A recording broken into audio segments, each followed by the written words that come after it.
नमस्कार दोस्तों, OCN network में आपका स्वागत है। राजस्थान, मध्य प्रदेश, छत्तीसगढ़ इन राज्यों में चुनाव अब बहुत दूर नहीं रह गए हैं। शुक्रवार को अमित शाह उदयपुर में थे।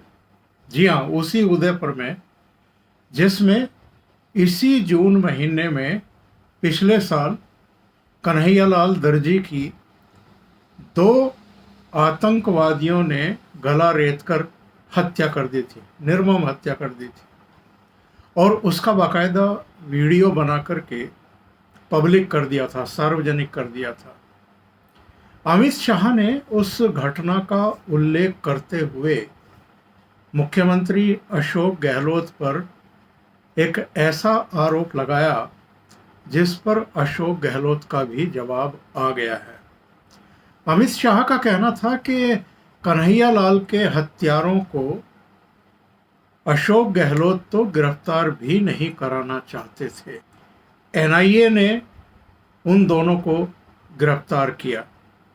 इस पर अशोक गहलोत ने पलटवार किया और उनका एक ट्वीट सामने आया है जिसमें उन्होंने अमित शाह की आलोचना करते हुए उल्टे भारतीय जनता पार्टी और गृह मंत्री अमित शाह पर ही हमला बोल दिया है। उन्होंने क्या लिखा है अपने ट्वीट में? उन्होंने कहा है कि यह उम्मीद की जाती है कि जिम्मेदार पदों पर बैठे लोग आतंकवाद जैसे गंभीर मुद्दे पर राजनीति नहीं करेंगे, परंतु आज उदयपुर में केंद्रीय गृह मंत्री अमित शाह ने जो किया वो एक गैर जिम्मेदाराना कार्य है।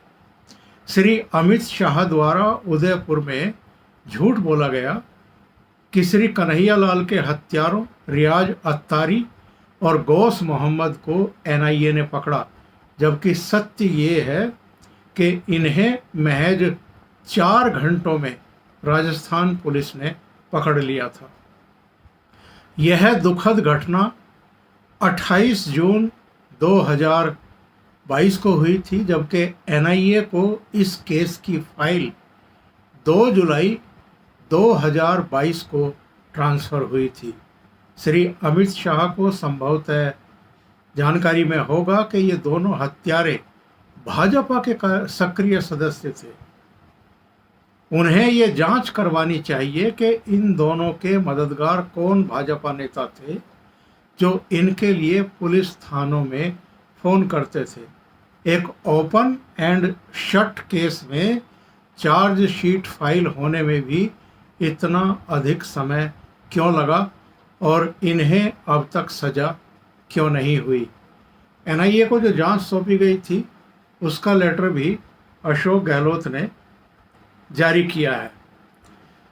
क्या कहा था अमित शाह ने एक्चुअल में, जिस पर अशोक गहलोत का इतना तीखा जवाब आया है? और क्या अमित शाह ने चूक कर दी, तकनीकी चूक हो गई उनसे कि उन्होंने ये कह दिया कि अशोक गहलोत तो कन्हैयालाल के हत्यारों को गिरफ्तार भी नहीं करना चाहते थे, एनआईए ने उनको गिरफ्तार किया? क्योंकि हमारी आपकी स्मृतियों में ये बात तो ताज़ा है कि शुरू में अशोक गहलोत इसको आतंकवादी वारदात मानने को तैयार नहीं थे, लेकिन जहाँ तक राजस्थान पुलिस का सवाल है तो राजस्थान पुलिस ने वास्तव में नाकाबंदी करके करीब 4 घंटे के भीतर, 5 घंटे के भीतर मोटरसाइकिल से भाग रहे उन हत्यारों को गिरफ्तार कर लिया था। तो क्या अमित शाह ये चूक कर गए हैं, भूल गए थे कि राजस्थान पुलिस ने ही दोनों हत्यारों को पकड़ लिया था? क्या कहा अमित शाह ने उदयपुर में, ज़रा ये भी देख लेते हैं। उन्होंने कहा कि उदयपुर में कन्हैयालाल हत्याकांड पर भी गहलोत राजनीति कर रहे हैं। गहलोत हत्यारों को तो पकड़ना भी नहीं चाहते थे, एनआईए ने पकड़ा और गहलोत झूठ बोलते हैं कि कार्रवाई नहीं हुई। मैं डंके की चोट के साथ कहता हूं कि स्पेशल कोर्ट में सुनवाई की होती तो हत्यारे फांसी पर लटक चुके होते। यही नहीं, जयपुर ब्लास्ट के आरोपियों की सुनवाई के लिए गहलोत सरकार के एडवोकेट जनरल के पास समय नहीं है। और गहलोत ने जिस तरीके से पलटवार किया है, इससे पता चलता है कि राजस्थान की जो राजनीति है, अभी चुनाव भले ही 4 महीने दूर हैं, पर अभी से गर्मा चुकी है। और उस सभा में एक्चुअल में और क्या क्या हुआ। अमित शाह ने ये कहा कि ये जो 21 पार्टियां पटना में इकट्ठा हुई थी, मोदी का विकल्प ढूंढने और 2024 की रणनीति बनाने के लिए, उन्होंने कहा कि इनमें से अधिकांश पार्टियों के नेता अपने बेटों का भविष्य बनाने की चिंता कर रहे हैं, ना कि देश की और देश के युवाओं की। उन्होंने कहा कि सोनिया गांधी का लक्ष्य राहुल गांधी को प्रधानमंत्री बनाना है, लालू यादव का लक्ष्य तेजस्वी को सीएम बनाना है, ममता बनर्जी का लक्ष्य भी अभिषेक को सीएम बनाना है, अशोक गहलोत का लक्ष्य भी अपने बेटे अभिषेक को आगे का नेता यानी सीएम बनाना है। और उन्होंने कहा कि गहलोत बिना मतलब इस उम्र में इधर उधर घूम रहे हैं। सभा का वीडियो कोई दिखाए तो पता चल जाएगा कि सरकार के जाने का समय आ गया है। उन्होंने ये भी कहा उस सभा में कि 21 पार्टी मिलकर राहुल गांधी को प्रधानमंत्री बनाना चाहती है। यदि राहुल पीएम बने तो भ्रष्टाचार, घपले, घोटाले भारत की नियति बन जाएंगे। यदि मोदी फिर से प्रधानमंत्री बनते हैं तो भ्रष्टाचारी जेल की सलाखों के पीछे होंगे। अमित शाह ने यह भी कहा कि प्रधानमंत्री G7 समिट में गए तो कोई उनके ऑटोग्राफ लेने में लगा था, कोई उनके पैर छू रहा था। विश्व में मिल रहा ये सम्मान मोदी या भाजपा का नहीं, मेवाड़, राजस्थान और देश के लोगों का सम्मान है। उन्होंने एक बार फिर दावा किया कि 2024 में भारतीय जनता पार्टी 300 सीटों के पार जाएगी और भारतीय जनता पार्टी को राजस्थान में भी प्रचंड बहुमत मिलेगा और यहाँ वो सरकार बनाएगी। तो उदयपुर में अमित शाह ने कन्हैया लाल की निर्मम हत्या को लेकर के अशोक गहलोत ने जिस तरीके से घेरने की कोशिश की थी, ऐसा लगता है कि तकनीकी तौर पर वो एक चूक कर गए, एक भूल कर गए, जिस पर अशोक गहलोत को उनके ऊपर अटैक करने का मौका मिल गया।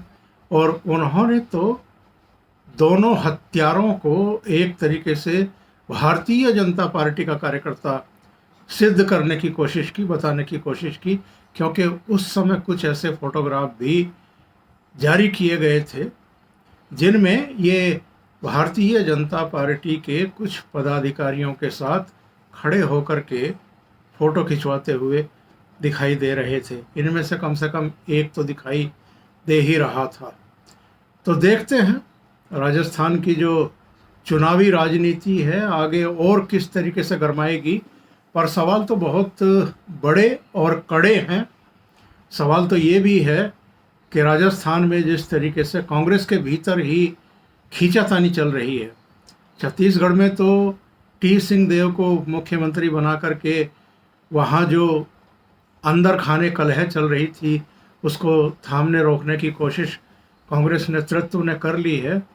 पर राजस्थान में क्या होगा और क्या सचिन पायलट की जो भूमिका है वो और ज़्यादा बढ़ाई जाएगी वहाँ पर, और क्या अशोक गहलोत उसको एक्सेप्ट करेंगे, ये देखने वाली बात होगी। उदयपुर में जो सभा हुई जिसको अमित शाह ने संबोधित किया, वहाँ एक और घटना हुई।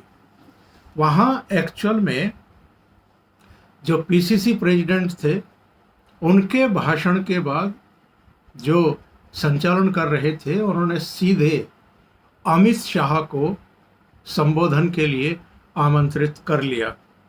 लेकिन उनकी बगल में ही पूर्व मुख्यमंत्री वसुंधरा राजे बैठी हुई थी और अमित शाह ने इशारा करके वसुंधरा राजे का भाषण कराने का निर्देश दिया पार्टी नेताओं को, और अमित शाह से पहले वसुंधरा राजे का संबोधन हुआ।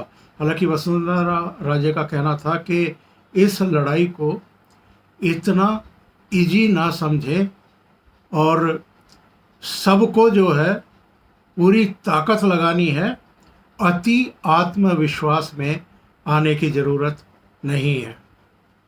अभी के लिए इतना ही। बहुत बहुत धन्यवाद। अगर आपको ये चैनल और इसके कंटेंट पसंद आ रहे हैं तो लाइक करें, कमेंट करें, वीडियो को शेयर भी करें।